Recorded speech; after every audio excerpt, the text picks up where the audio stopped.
Wife வேற ஒருத்தர் கல்யாணம் பண்ணிக்கிட்டு போயிட்டாலுமே கூட பொண்ணு நம்ம மேலே பாசத்தோடு இருக்கிறாளே அப்படின்ற அந்த ஒரு ஃபீலிங், பொண்ணுக்காக என்ன பண்ணுறது அப்படின்ற அது ஒரு ஏக்கம். அண்ட் இன்னொரு பக்கம் அவங்களுடைய ஃப்ரெண்டாக காட்டக்கூடியவங்க, அவங்க வந்து வெளிநாட்டில் இருக்கிறாங்க, நல்லா படிச்சிருக்கிறாரு, ஊருக்கான பெருமை அப்படின்னு நினச்சிட்டு இருக்கும்போது அவர் எல்லா காசையும் இந்த மாதிரி அவங்க அம்மா கிட்ட சொன்ன விஷயமா இருக்கும். அவங்க அம்மா பெருமையாக எல்லார்கிட்டையும் சொல்லிட்டு இருப்பாங்க. பார்த்தா போலீஸ் வந்து நிற்கும், இந்த மாதிரி உங்கள் பையன் வந்து ஏமாத்து வேலை பண்ணிட்டாரு, ஸோ காசுக்காக அவரை அரெஸ்ட் பண்ணோன்னு. ஸோ அந்த அம்மாவுடைய ஃபீலிங் ஒரு பக்கம். ஸோ இப்படி எல்லாருமே வந்து எமோஷ்னலி ஒருத்தரும் எந்த அளவுக்கு அவங்க வந்து ஸ்ட்ரகிள் கோ த்ரூ பண்ணுறாங்க அவங்களுடைய நெருக்கமானவங்களுடைய சுச்சுவேஷன்னால் அப்படின்றதெல்லாம் காட்டியிருப்பாங்க.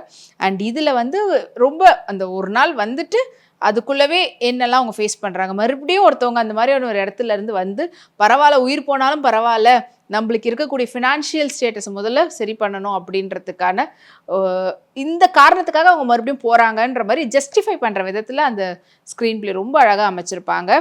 அது வந்து ஒருத்தருக்கு பண்ணுறதுன்றது ஓகே, எல்லாருக்கும் மறுபடியும் ரிட்டர்ன் போகிறாங்கன்னா அவங்களுக்கு என்ன மாதிரியான ஒரு சுச்சுவேஷன்றது ஒருத்தருக்கும் ஜஸ்டிஃபை பண்ணுறதுன்றது அமேசிங்காக இருந்தது. ஸோ அமேசிங்கான ஒரு ஸ்க்ரீன் பிளே, அதனால தான் நம்மளோட ரொம்பவே ஈஸியாக இன்ட்ராக்ட் ஆகிற விதத்தில் இருந்தது.